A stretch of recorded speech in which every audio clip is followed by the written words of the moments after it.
Good morning, good afternoon and good evening my dear student. जिस भी समय आप इस वीडियो को देख रहे हैं, आप जानते हैं सीबीएसई 7th क्लास ज्योग्राफी का 3rd chapter that is our changing earth. और इसमें प्यारे बच्चों, हमने जैसे फर्स्ट वीडियो में देखा था कि हम एंडोजेनिक यानी कि जो अंदर होती है, जो हलचलें, उनकी वजह से क्या क्या होता है। और अब हमने लास्ट वीडियो में रिवर्स के बारे में देखा कि जो मेजर लैंड फॉर्म्स हैं वो किस तरीके से अलग अलग रीजंस की वजह से बनती हैं, जिसमें से हम 4 रीजंस को इसमें हम पढ़ रहे थे। लास्ट में हमने देखा कि रिवर्स की वजह से वो लैंड फॉर्म्स यानी कि जिनको हम मेंडर बोलते हैं, जिनको ऑक्सबो बोलते हैं, कट ऑफ लेक है ना, या हम किसको डेल्टा बोलते हैं, तो वो एक लैंड फॉर्म एरिया है ना।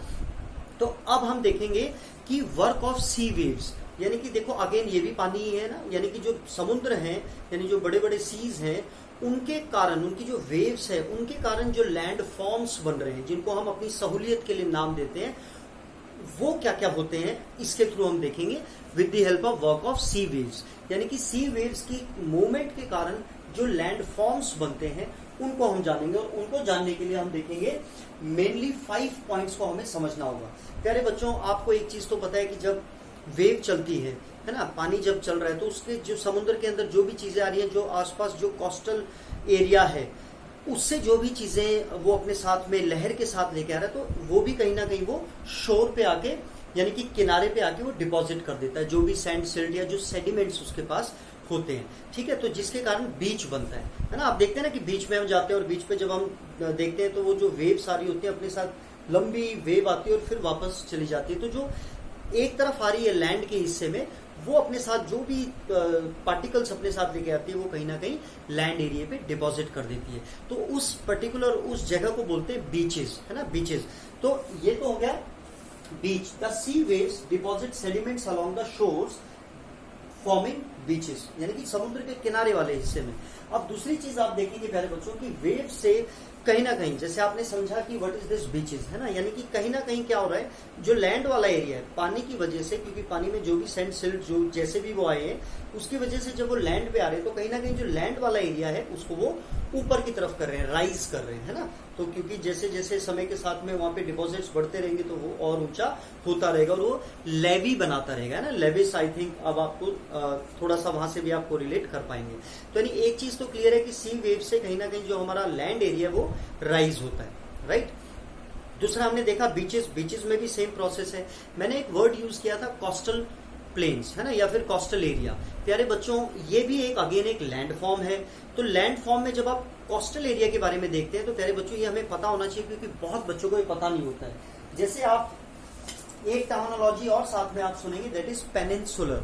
हालांकि आप ये 9th में भी पढ़ेंगे, लेकिन जो चीज हम 9th में समझ सकते हैं वो अभी भी आप लोग समझ सकते हैं, आप इतने सक्षम हैं। पेनिनसुला, आपको पता है कि जो हमारा इंडिया है, ये जो पूरा लैंड एरिया है, ये वाला जो हिस्सा है इसको बोलते हैं इंडियन पेनिनसुला। इंडियन पेनिनसुला क्यों बोलते हैं इसको प्यारे बच्चों? कोई भी ऐसा लैंड का टुकड़ा, ये तो हम इंडिया के बारे में भी मैं आपको, ताकि आपको समझा सकूं, कोई भी लैंड का एरिया जो 3 तरफ से पानी से घिरा हो उसको बोलते हैं पेनिनसुला। ठीक है, तो अभी आपको पता है अरेबियन सी है, बे ऑफ बंगाल है, नीचे इंडियन ओशियन है। तो ये क्या है, ये वाला जो ट्रायंगल बन रहा है, दिस इज, यानी कि 3 तरफ इसके पानी है, इस तरफ लैंड है। तो इस वाले एरिया को, जो यहां से शुरू होके और मतलब ये वाला जो पूरा एरिया, इसको बोलते हैं पेनिनसुला। और क्योंकि हम इंडिया की बात कर रहे हैं तो हम बोलते हैं इंडियन पेनिनसुलर। ठीक है, कोस्टल एरिया क्या होता है, जो समुद्र के किनारे जो ये जो भी सिटीज टाउन्स बसे हुए हैं, है ना, जो यहाँ पर स्टेब्लिश हैं, ये वाले एरिया होते हैं कोस्टल एरिया। यानी कि जो समुद्र के किनारे होते हैं उनको बोला जाता है कोस्टल एरियाज। ठीक है, आई होप आपको पेनिनसुला, जो आपकी अभी बुक में नहीं है लेकिन इट इज वेरी इजी, जो 3 तरफ से लैंड पानी से घिरा होता है, वो वाला लैंड का हिस्सा, उसको पेनिनसुला बोलते हैं। और कोस्टल एरिया जो समुद्र के किनारे वाला, और ज्यादातर आप मतलब ज्यादातर क्या, सारे जितने भी बीचेस होते हैं वो कोस्टल एरिया पे होते हैं। देखते हैं ना, हम गोवा जाते हैं या फिर तमिलनाडु जाते हैं, कर्नाटक जाते हैं, तो वो सारा क्योंकि वो कोस्टल एरिया में समुद्र के साथ मिलता है, तो इसलिए वहां पे बीचेस भी बनते हैं, है ना, राइज भी होती है कहीं ना कहीं। अब यहाँ पे बेसिकली जब आपने बीचेस को समझ लिया और जब आपने वेव्स की वजह से लैंड जो है वो राइज हो रहा है, ये चीज समझ ली, दो क्योंकि इंटरकनेक्टेड है आपस में। अब हम समझते हैं that what is sea caves, what is sea arches and what is stacks and what is sea cliff. और बहुत ही इजी है, जब आप अब इन फॉर्म्स को, ये जो लैंड की फॉर्म बनती है वेव की वजह से, इनको अलग अलग नाम दिया गया है सिर्फ। अब आप समझेंगे, जैसे ये आप देखते हैं ना, आपने अगर पायरेट्स ऑफ कैरिबियन देखा है या फिर कोई ऐसी मूवी देखी है, या फिर हम देखते हैं कि जो कई जगह ऐसी होती हैं जो आपने मतलब इमेजिन भी कर सकते हैं, आपने कहीं ना कहीं टीवी में मूवी में देखी होगी जरूर, कि एक स्टीप एरिया होता है, मतलब रॉक का बड़ा सा पहाड़ होता है और नीचे समुद्र की उफान ऐसे मतलब उसके ऊपर लग रही होती है, राइट। तो उसकी वेव्स लग रही होती है उछल उछल के। तो वो यानी कि ऊपर जब हम खड़े हुए और नीचे पूरा स्टीप जो मतलब पहाड़ है या जो रॉक है, और उसके ऊपर जब वहां से समुद्र की लहरें आके जब उस पर टकरा रही हैं, तो ये वाला जो सिचुएशन बनती है कि जहाँ पे एक वर्टिकल स्टीप पहाड़ होता है और वहां से जब आके वेव्स टकराती हैं उस पर, तो नीचे से हॉलो होता चला जाता है, यानी कि क्योंकि वेव्स लग रही हैं वो अपने साथ मतलब पार्टिकल्स को तोड़ रही है, तो वो थोड़ा सा होलो होता जाता है, कुछ इस तरीके की शेप हो जाती है। मान लो ये समुद्र की वेव्स है और ये वाला एरिया है ना, ये यानी कि ये लैंड एरिया, यहाँ पे ये रॉक है, या फिर आप इसको कह सकते हैं कि ये एक चट्टान है। तो यहाँ पे ये समुद्र है, तो इसकी जब वो आती है तो ये ऐसे लग लग के क्या हो गया कि यहाँ से ये कम हो गया। तो ये वाली जो सिचुएशन होती है, इस सिचुएशन को बोलते हैं सी क्लिफ।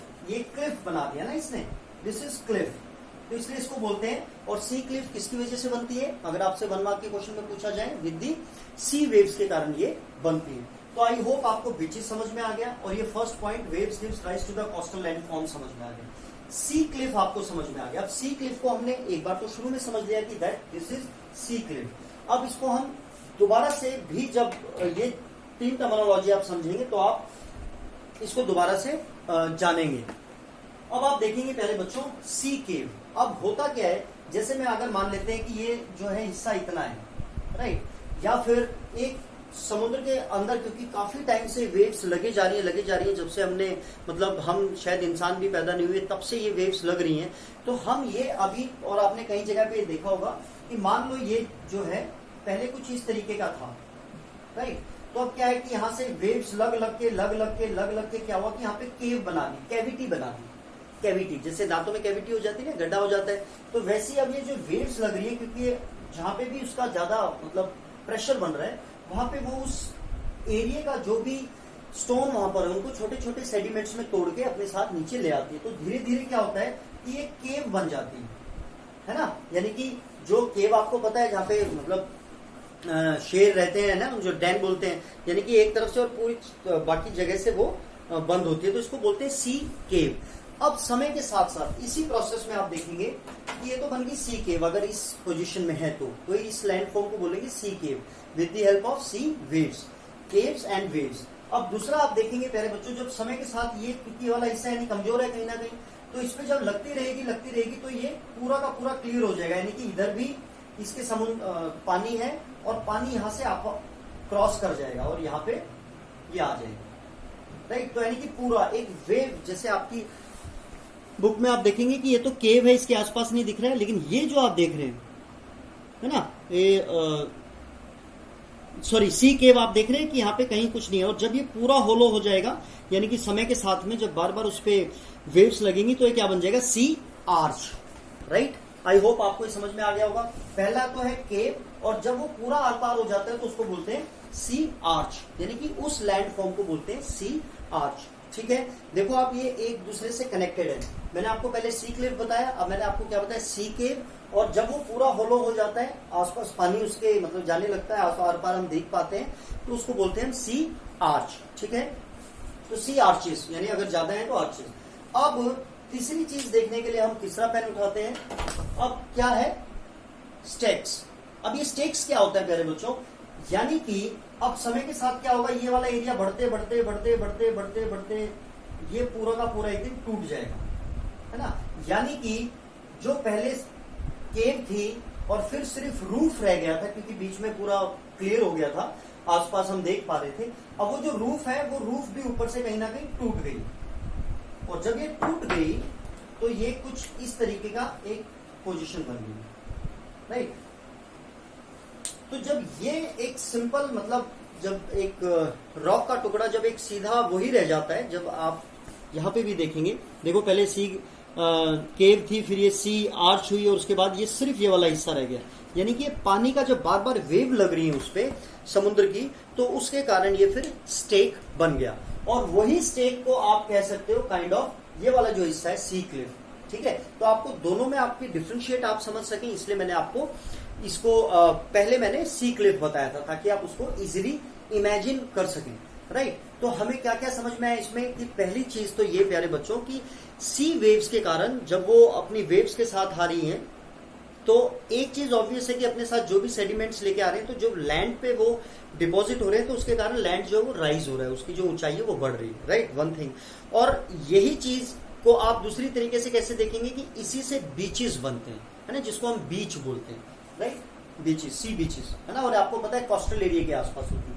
फिर हमने देखा व्हाट इज सी केव, है ना। अब हम स्टार्टिंग से चलते हैं। सी केव समझ में आ गया, जहां पे आर पार नहीं देख सकते हैं। सी आर्च क्या हो गया, आर पार भी देख सकते हैं और ऊपर एक रूफ रह गई, यानी कि वो एक ऐसा स्ट्रक्चर बन गया, राइट। और समय के साथ में वेव्स लगती रहेंगी तो ये ऊपर वाला टुकड़ा भी टूट जाएगा, तो ये जो बच गया ये वाला हिस्सा, इसको क्या बोलते हैं, स्टेक, ठीक है। समय के साथ क्या हुआ, क्योंकि ये मजबूत नहीं है, अब ये भी धीरे धीरे टूट जाएगा, यहाँ पे लग लग के बिल्कुल पूरा का पूरा, तो ये क्या रह जाएगा, ये क्योंकि ये बड़ा है एरिया तो इसको बोलते हैं सी क्लिफ, बड़ा चट्टान है, बड़ा रॉक है तो इसलिए इसको बोलते हैं सी क्लिफ।